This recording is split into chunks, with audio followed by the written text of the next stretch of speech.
Hey there, baseball fans. Nathan Rohde and Shooter Hunt here for another edition of Coffee and Curveballs. We're continuing our look across the conferences at the 2018 recruiting classes. We've done the SEC and the ACC. Next up is the Big Ten, where we're seeing a lot of talent come out of the Midwest. Oh yeah, gotta love the Big Ten. Yeah. Indiana had that good run for a couple of years there, and you're looking at maybe this 2018 class could give somebody else that push to make it to the College World Series. And I know Illinois has been just a step away a few times in the Super Regional. Who's going to be that next team that takes the step to the CWS? Certainly, it's going to be interesting to see how all this comes about. Who makes it to campus? Who helps the teams to the next level?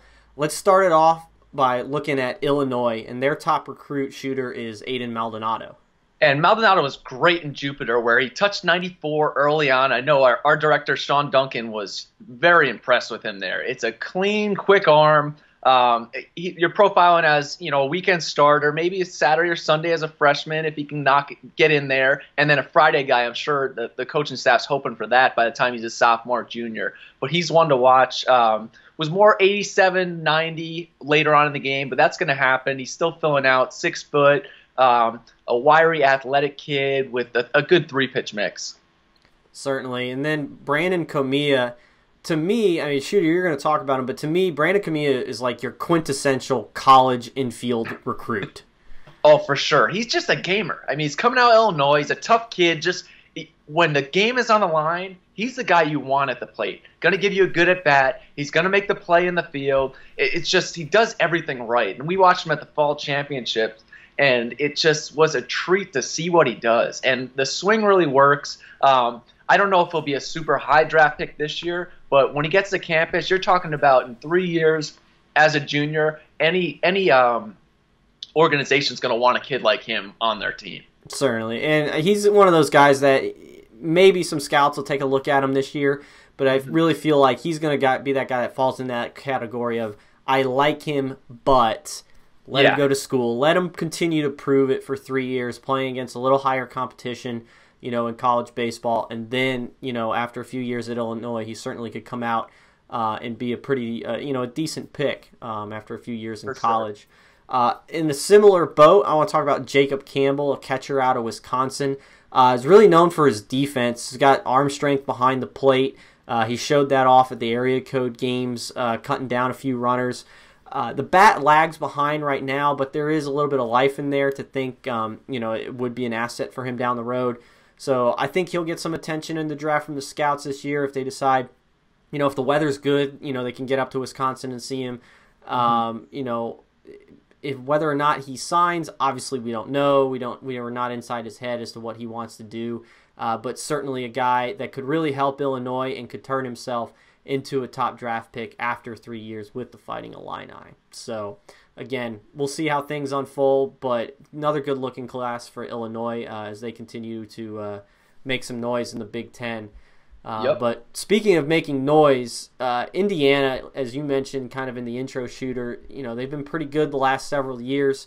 Head coach Chris Lemonis really cut his teeth on being a recruiter at Louisville, comes over and continues to do that with the Hoosiers. He just dominates the Midwest. You look at this class, and it's much of the same. It's what Coach Lemonis is known for, really mining the talent that's in that region. At the top, you got Alex Franklin, right-hander out of Indiana. Big, strong kid. Made a recent jump. I think he popped a 94 in the fall. Oh, wow. And so he's put himself on the draft radar. So it could be one of those things where, Coach Lemonis, Coach Bunn, Coach Cheeseborough, they're starting to, maybe sweat it a little bit with him. But if they get him on campus, that's obviously a big-time arm to have show up. And on top of that, you have a guy that is a personal favorite of mine in Grant Richardson. And this guy's a legitimate two-way guy. Like, he could go to Indiana and play both ways for them. I prefer him as a hitter. It's a really whippy bat that I saw at area code underclass games. He's filled out a little bit more, so I don't know that he has the speed to necessarily stay in center field long term. He looked like he did as an underclassman, but I like the life in the bat, can really swing it. But he gets on the mound, he's got arm strength up there. He can throw in the high 80s. He might be able to, break 90 now or down the road. So definitely a two-way threat that could be coming in Indiana's way. For sure. And another arm that I like for them, and I saw him last year as a junior in the fall, Gabe Bierman. He's long. I don't want to say lanky. It's athletic, about 6'2", 6'3". I think he's going to put on a good amount of strength and weight when he gets to campus. But when I've seen him, it's just he battles on the mound. And he's got control of 3 pitches, a fastball, which has steadily made advancements. He's about 87, 89, maybe touching 90 right now. I'd expect even more come springtime once he gets a chance to mature even more. But the command of the breaking ball, the changeup, he can go in and out. I think he's a guy you get on campus. Coach Lamonis is going to be able to count on him to eat up innings, 6+, not walk guys, give them a chance to win every time. And then in Iowa, a program that has really shown that they can, take their recruits that may be lesser known in high school and turn them into something, at college. You look at, Jake Adams, obviously, was just a 6th-round pick out of there. Hit, was it like something like 30 home runs this spring? Went on hit 10 more in pro ball this summer. So definitely a program to look at, kind of transitioning those kids to the next level. Yeah, it's I don't know what they're preaching down there, but it's working. They work great I watched a lot of their games at the Houston Regional, which unfortunately they didn't get the win, but it was a great showing for them. I want to say they went through the Big Ten tournament and won it to get onto the regional. But the philosophy that they're using at the plate is just going to help these guys get on campus and become even more, as you saw last year. But one guy that I did see was actually an arm this past fall, and I think he's going to be great for them. A kid named Drew Irvine. He's from Iowa, just an ultra-athletic kid. He's still lanky, growing in his body, but he looks like a shortstop on the mound, and his ability to repeat things and just stay compact, 3-pitch mix, spins a really nice breaking ball, obviously, and I think he'll get up into the low 90s once he's on campus, and he's going to be one that Iowa got later in the recruiting process, but in the end, he's going to really help them out. And their top 2 recruits coming into this class, the number 1 guy is Clayton Nettleton. He's a right-hander out of Iowa. The Hawkeyes really mine the talent within the state there. He sits 90-92 with the fastball. He's got a breaking ball at 75-77. Changeup, 83-84. He's got a long arm swing. He's kind of across his body. But obviously, an interesting arm that could come in for the Hawkeyes and, potentially have some impact, early on in his career. But then also, you've got a middle infielder in Braden Frazier. He was at the Future Games. He's got a thicker frame, so he may move off of shortstop to third base or potentially be an offensive-minded second baseman for the Hawkeyes. Yeah, I think Frazier's really got a chance to hit for them. He's going to be good. Yeah, certainly. With the what we've seen them do to hitters, Frazier's a guy that's kind of right up their alley that could make that, progression, on campus after a few years. But moving on to the next group is going to be Maryland. New head coach there, but he's familiar with the program, and it's Rob Vaughn, who was elevated, to the head coaching position.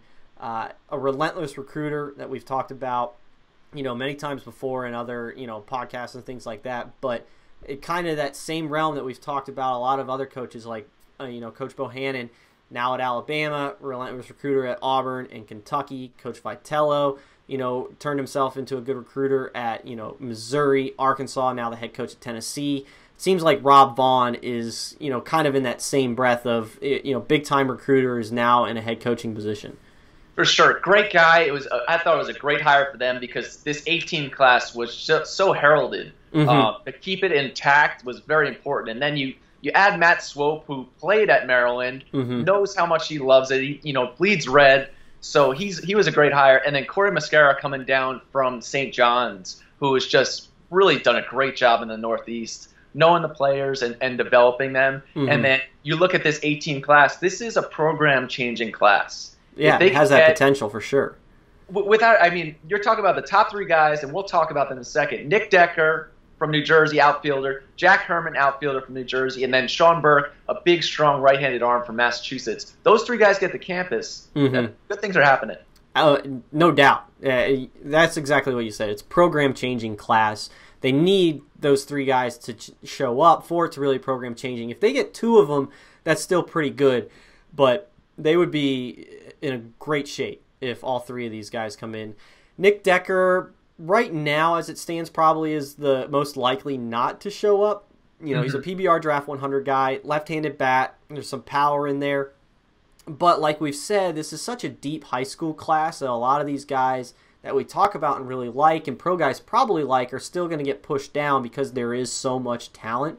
So I could see Decker kind of falling a little bit further and making it to campus. Because the other thing, too, is, you know, there's a lot of pressure on, you know, the bat for him because, you know, he's not likely to stick in center field. He's more of a corner profile. He is a left-handed swinger, so it's not the stigma of being a right-handed corner outfielder out of high school. But there's still a little bit going against him there that he's fighting that could make him end up on campus, which would be great for the Terps. And based on what they've shown us the last few years, you know, it's still a good thing. You know, they've developed players. They've had some prospects come out of there after a few years in college.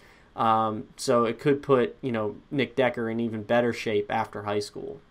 For sure. I mean, they've been a step away, a couple of super regionals. So these guys are the ones that, you know, you're hoping take you to that next level. And similar to Decker, Jack Herman's an outfielder who's about a 6'6" runner, just seems to get hits. It's a quiet stance at the plate, short pack, but strong.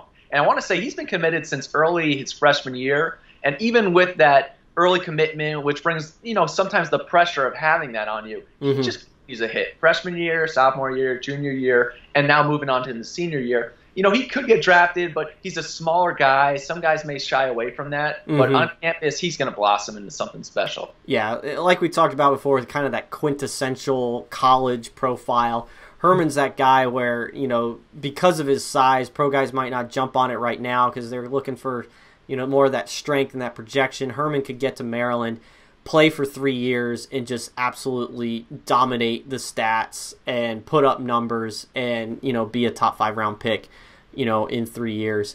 Sean Burke is an interesting arm out of Massachusetts. Again, you know, we've talked a lot about New England this year and the talent that's coming out of there. It's probably a potentially historic year for the region.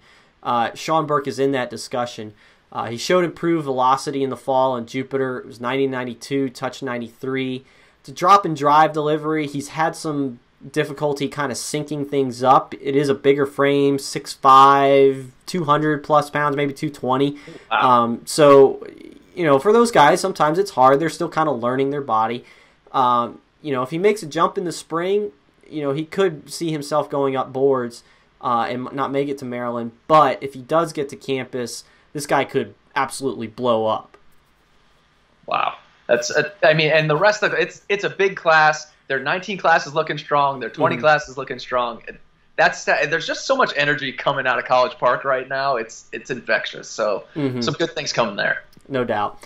And next up, we've got the University of Michigan with Coach Eric Bakich being the head coach there. Nick Schnabel is the assistant. They got a new pitching coach in place as previous pitching coach Sean Kenny's now at Georgia. But Chris Fetter comes in as a pitching coach now, former pitcher at Michigan, was on the pro side for a little bit. I got to talk to him this fall when I was up in Ann Arbor for a football game.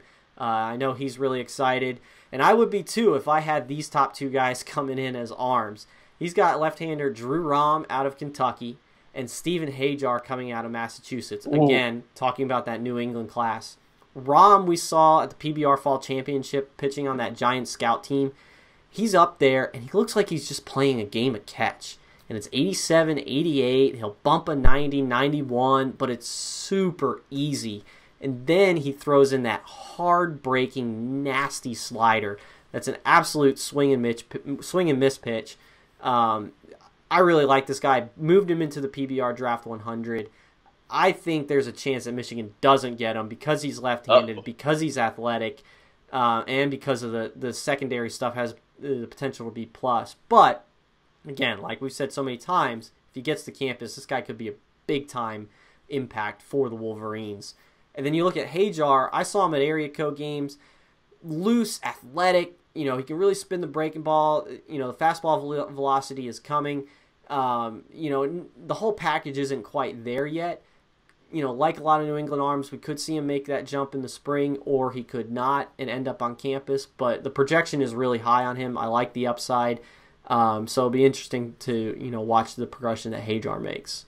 For sure. I got to throw in an Oregon kid here because Willie Weiss is a two-way guy, corner infielder, can pitch a little bit, bigger, 6'2", 200 physical frame, pull approach at the plate with the bat. There's also upper 80s on the mound. So Coach Backett is going to have to figure out what they like with him, or if they want him to do both. So he's one I like. And then Riley Bertram, the shortstop, who I'm sure Michigan's been looking towards to, shore up that defense, hit at the top of the order. But it's an athletic infielder who, could make that jump and become one of the elite college players in the future. And then heading up north to East Lansing, where at Michigan State, Coach Boss is welcoming 10 newcomers to the club. A kid I really like is out of Indiana, actually, Colton Panaranto. And the reason I like him is that he's a catcher first and then a pitcher. But on the mound, he's been up to 94. So those catchers with those quick arms, the ball comes out hot, could be a closer for them in the future. He's a guy that I really like. And then another big, long, athletic right-hander named Jacob Sipenko is a kid that I'm really excited about for this club. He's future, probably a weekend-type guy. 6'6", clean arm, no effort. I know Coach Boss is going to really be excited about what he could bring to the team as soon as he gets on campus. But the crown jewel of this class is an outfielder that I know you like, Rody. Yeah, Zaid Walker. And really, he's going to be the determining factor, I think, for this class, whether he makes it to campus or not. He's in the PBR Draft 100. Really toolsy, athletic player. Certainly raw, so, jump into pro ball right now, is the big question. Obviously that's true of a lot of guys we talk about.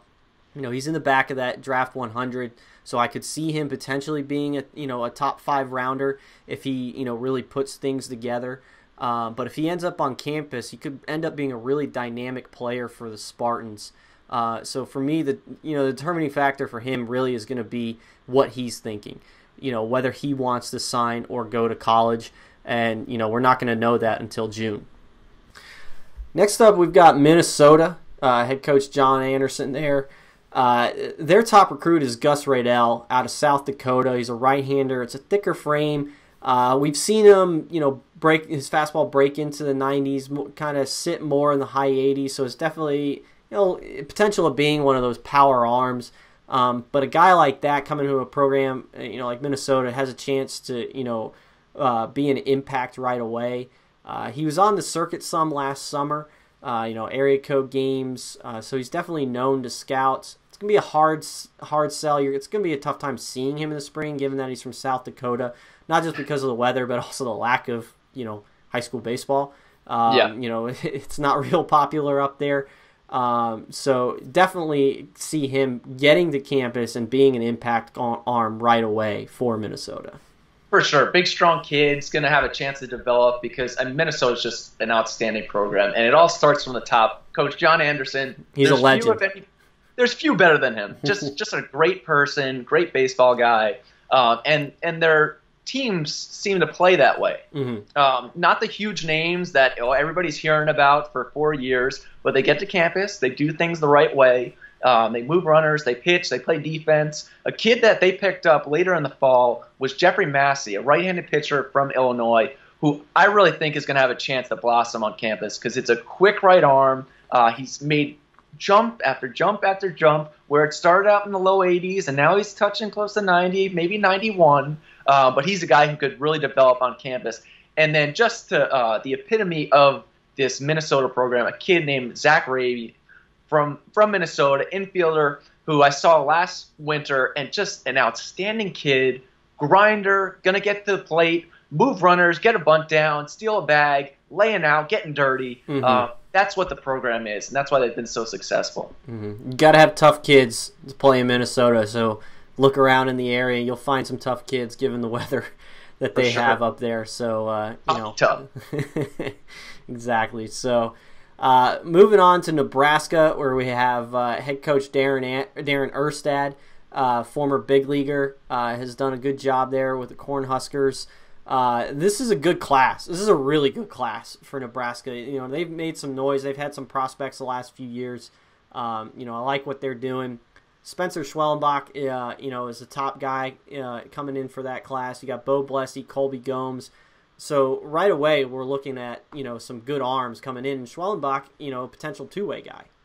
For sure. And Coach Erstad's had a bunch of two-way guys there, so he knows what he's doing with them. But Schwellenbach has a chance to be special. The likes of Micah Owings, who is a Tulane guy, Sean Doolittle at Virginia, Brendan McKay most recently at Louisville. You're talking about a guy who can really pitch in the low 90s, has feel, it's all clean. And then at the plate, it's so quiet and just that short path, and the ball jumps off his bat. He was injured earlier in the summer, so came back a little bit later.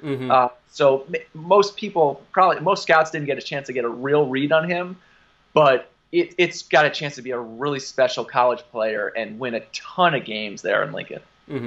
He's definitely a guy that Coach Erstad and company, you know, Ted Silva, Mike Kirby, the assistants there, they're going to be sweating that one out because I think, you know, with Schwellenbach's athleticism, he's going to be getting some attention in the spring, especially with that, you know, injury in the summer. He wasn't as seen as much, which actually could fall in Nebraska's favor. You know, not as much history on the kid, but if he has a good spring, you know, he may end up in pro ball. Same goes for Bo Blessey. I think it's, you know, him getting to campus might be tough.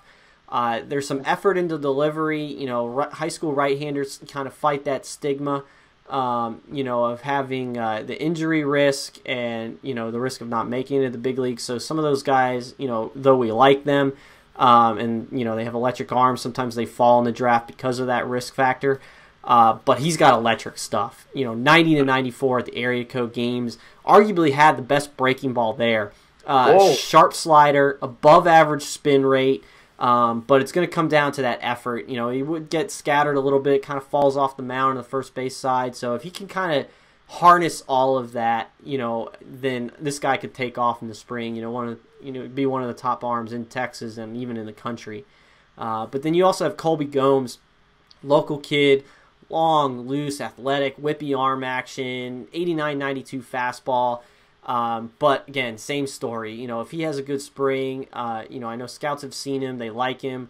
If he comes out in the spring and proves it and shows that projection, you know, scouts could jump on him in the draft. For sure. And then we're moving on to Northwestern team, which Spencer Allen is just one of those coaches who I think everybody's buzzing about because he's just a winner. He's won everywhere. And the recruiting wise, Northwestern's a national draw because of just how academic the school is. It's in the Chicago area, which for people coming from far away, it's easy to get to. But a kid that I like who I think could make a jump on campus is from Massachusetts. Mike Doherty. I saw him earlier in the summer, mid 80s, but was able to sink it. Was changing speeds, changing eye levels, going in and out. And just knew how to pitch, and especially for a New England kid to be like that and to know, hey, this is what I'm doing, and I have a purpose in each pitch, that's impressive. So once he gets to campus, gets a little bit stronger because he's still more of a wiry build in that true pitcher frame. Get to campus, work with that great staff. I think Northwestern's building something that the fans in – is it Evansville? No. Evanston. Evanston, Illinois. Yeah, Illinois. They're gonna love him. So. Spencer Allen, first class guy. You know, always you know, seeing him out at the park. Obviously, Josh Reynolds as well, and Dusty Napoleon. You know, good staff there at Northwestern, and you're right. The academic draw there is big. You get to be near a great city. You know, obviously the challenge is the weather, but you know, all these programs now. I think that's less of a battle to fight because all those programs that have that cold weather, they just head to Florida for the first few weeks. There you go. That's all you but need to do. Then when the weather does warm up in Chicago, for me, like spring and summer there is beautiful. But they also have a great facility.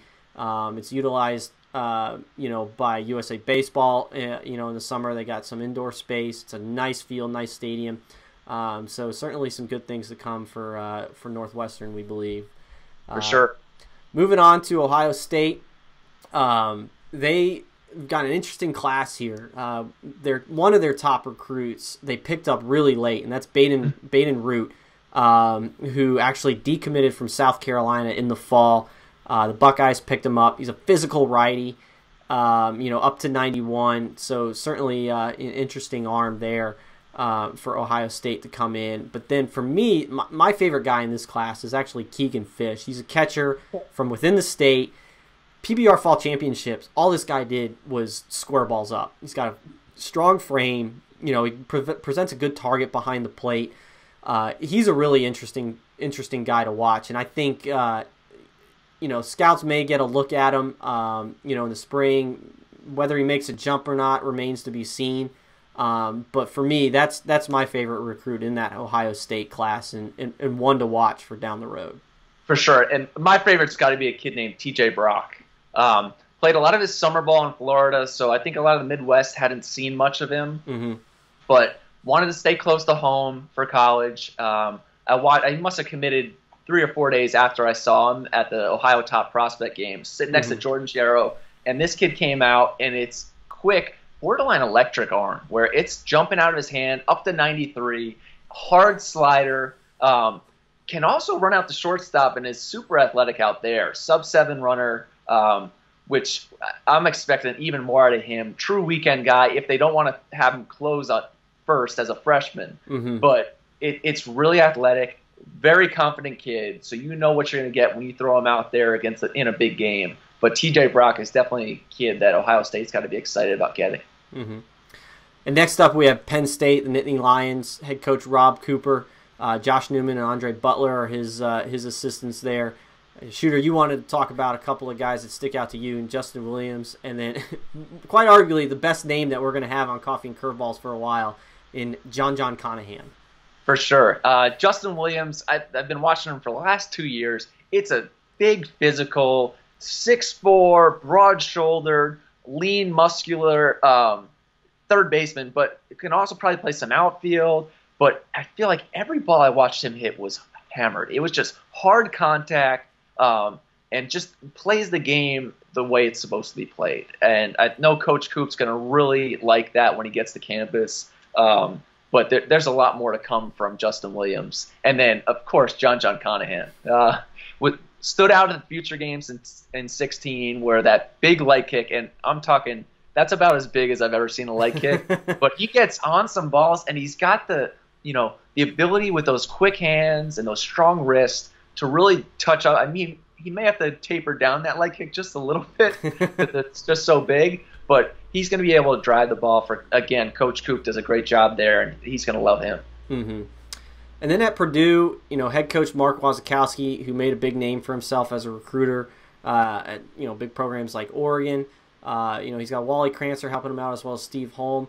Their top recruit, Jackson Smeltz, is a left-hander out of Indiana. 6'3", 205-pound southpaw, sits in the high 80s but runs it up to 90. Certainly an interesting arm. But also you got Kyle Wade coming in, who's a righty from Indiana again. He's got strength throughout his frame, 6'3", 225. His fastball is up to 88. But what I like about this guy is his two-sport success. I love guys that play more than one sport but also find success in it, because then you're talking about athleticism. He's the starting quarterback at Kokomo, and he's the career record holder. Get this, career record holder at Kokomo for games played, games started, pass completions, passing yards, passing touchdowns, and total offense. On top of the fact that he also has, obviously because of the career records, lots of season records as well. So Kyle Wade's certainly a guy that I'm going to be keeping an eye on, as he heads to the Boilermakers. Nice. Next up, we've got, to finish us off, is Rutgers. Obviously newish to the Big Ten. It's been a few years now, I guess. But being in New Jersey, there's a lot of talent for them to mine because of the state that they're in. Shooter, why don't you fill us in on Jared Bellissimo and then Christopher Burrito as well? For sure. Coach Laterio is, doing a good job there at Rutgers. Brought in Coach Duffy from Manhattan, Phil Condary from Seton Hall, some good recruiters who are, going to help out in those future classes. But Jared Bellissimo, I actually saw him swing it earlier in the summer, and it works there. He may have a chance, to hit corner outfielder type. It's a thicker 6'1", 205 type frame, but on the mound, left-hander, near three-quarter slot, quick arm, quick hand speed through the zone, but 3 pitches, possible weekend guy for them. But Chris Brito is one that I really liked. I saw him at the Garden State Showcase, and he was just tattooing balls. Mm-hmm. Similar to the way Nick Decker was putting balls on the trees, the opposite side, from the right side, Chris Brito is one who has not been on that national circuit, so not many people knew about him. But it's physical, and he has a chance to get to campus and immediately be in the middle of that order. So Rutgers has got to be excited about them. No doubt.